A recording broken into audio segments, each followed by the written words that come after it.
Hello, everyone. I'm Carlos, the school teacher, and this is my son Francisco. And welcome back to Living with Mangoes. Today, we are going to be talking about the Pina Colada mango. Look at this beautiful. Wait a minute. This is not a mango. This is a frog. Let's put the frog over here to the side. Today, we are going to talk about this Pina Colada mango. I have two different types. I have a well-ripe one and I have a greener one. And we're gonna try a taste test with both of these to see which one tastes best, the riper one or the greener one. The Pina Colada mango comes from the Gary Zill breeding program and is a cross between the Dot mango and the famous Gary mango. The trees are of low vigor, spreading open canopy, with thin leaves. They tend to be small trees. The leaves are very thin and they branch out sideways like this. What I noticed also is that they take a long time to grow and they grow at a very slow rate. The fruit are usually small, under 8 ounces and are lightweight, shaped similarly to a Fairchild mango. If you've seen this Fairchild mango, they're also very small, lighter in color than these, but are about the same size as these. These are smaller mangoes. They're about 8 ounces. The fruit goes from green to light yellow at maturity. It is rich, it is sweet, it is a pina colada taste, many people say, and the fruit is supposed to be fiberless, but we will see. We will see if this fruit is fiberless. Again, we've heard that before, but I have high hopes for the Pina Colada mango. I've tasted it before and I give it a thumbs up. Let's see if it holds that thumbs up status. Okay. The trees are said to be low to moderate producers, and the trees are prone to diseases, especially in western areas. That is so true. A lot of these little Pina Colada trees, they do tend to get a lot of things happening on the leaves. So you got to stay on top of them so they could give you some production. But they are low producing to moderate producers as they get bigger. So now it's time for the taste test. We're gonna taste both of these Pina Colada mangoes and we're gonna try to find out which one is at the best stage of ripeness and if they are different at this stage to this stage. So, son, which one should we start with? Should we start with the least ripe one or should we go with the more ripe one?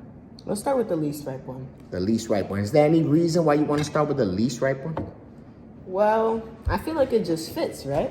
I mean, that's the beginning mango and that's the ending mango. Okay, so this one comes before this one? Mm-hmm. So this one's supposed to be this outcome? Yeah. Okay, we will see. Here we go, let's cut into this. Oh, one very important thing about this mango also is that they say that the seed to flesh ratio is not that great. It's supposed to have a little bit of a bigger seed and a little less of the actual flesh. So let's find out if that's true. I'm gonna cut straight down. If I hit seed, we know that the seed is a little bigger than what it should be. Oh, it's tough. Okay, it looks very yellow.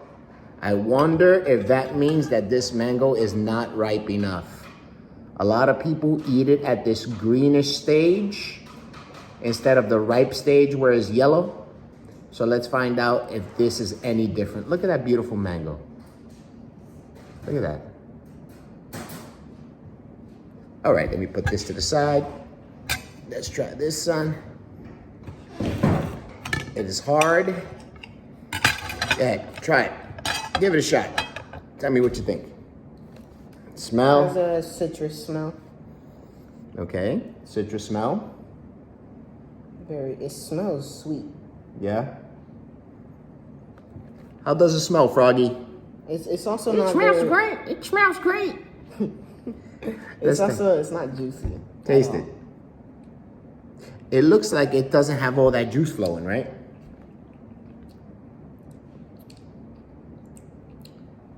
It's not bad.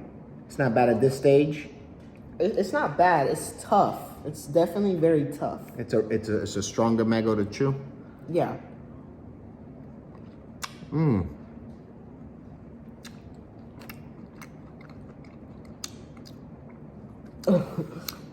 So at this stage, it tastes a little bit of like the Pink Sang Moon, those type of green mangoes.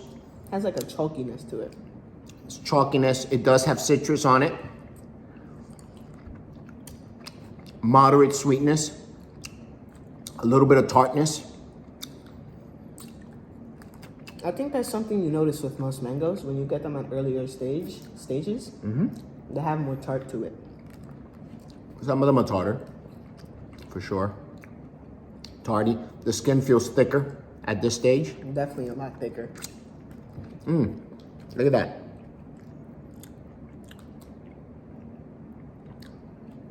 How about the skin at this stage? It doesn't taste like anything. No. Like a piece of salad at that stage. It's not bad. Like this It's is not. something you can eat. It's not bad, but it didn't wow me. Yeah. I was expecting a little more of a wow moment, but it wasn't. At this stage, there's no wow happening there. I wouldn't recommend eating it at that stage. Yeah, I would probably stay away from eating it at this stage. I would Well- wait to at least get some tints of yellow on it, some little tinges of yellow on it. I guess we'll find out what we prefer. Now the ripe one. Here we go. Straight down. Cuts easier. More juicy. It's definitely more juicy. Look at there. It's a nice color. It's a deep yellow. Look at that. Now let me put it side by side with this one. See the different in textures?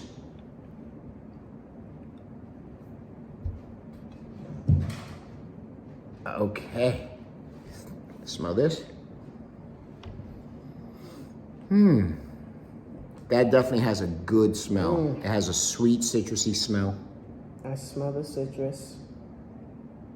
The citrus is a lot fainter in this one, Okay, it's a faint citrus smell. but it has a different smell that I prefer more than that. So the least ripe one had a stronger smell. Yeah, stronger Strong smell of citrus smell. citrus. Yeah. But it smells good. Yep, it smells delicious. Let's dig down. Let's chow down on this one. Ooh, it is juicy though. At this stage, it's definitely juicy. At this stage, there was not a lot of juice on it. It was more of a crunchy mango, but it wasn't sour, and it was okay. Yeah, it was edible. It was edible. It was edible. It wasn't a bad mango, but it was mostly a crunchy mango. But it wasn't bad at all. Now this stage, taste the sun. Tell me what you think.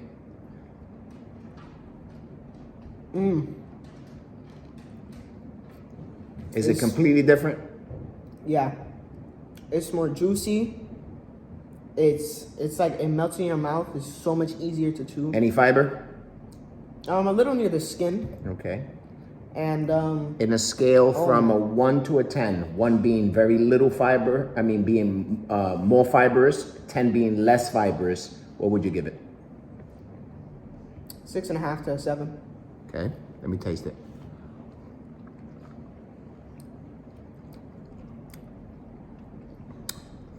This is why Pina Colada is such a good mango and people look for it.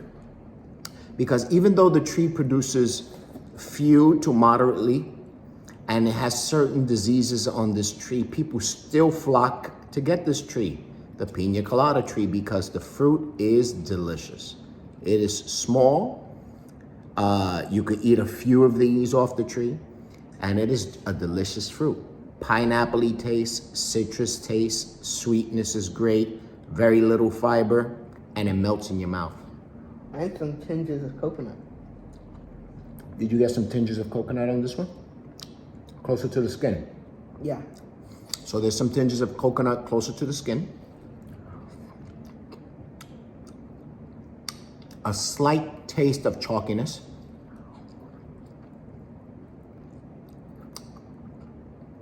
The skin feels softer, less thick. thinner.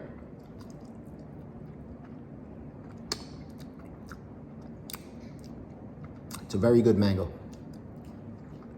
Can't complain about Pina Colada. Pina Colada is an excellent mango. Okay. Let's grade these two, son. Let's go with the least ripe one. From a 1 to a 10. 1, Tommy Atkins. 2, Kent. 3, 4, Kit. Best tasting mango with perfect grades in every category. 10, orange sherbet or sugarloaf. Where would you grade this particular Pina Colada, the least ripe one? I'd probably give it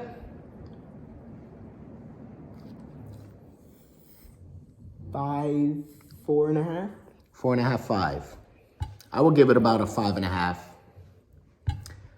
Now, the riper Pina Colada. Where would you grade this? 6.5 to 7. 6.5 to 7, so it goes right there alongside your Glen. I gave the Glen a 7.5.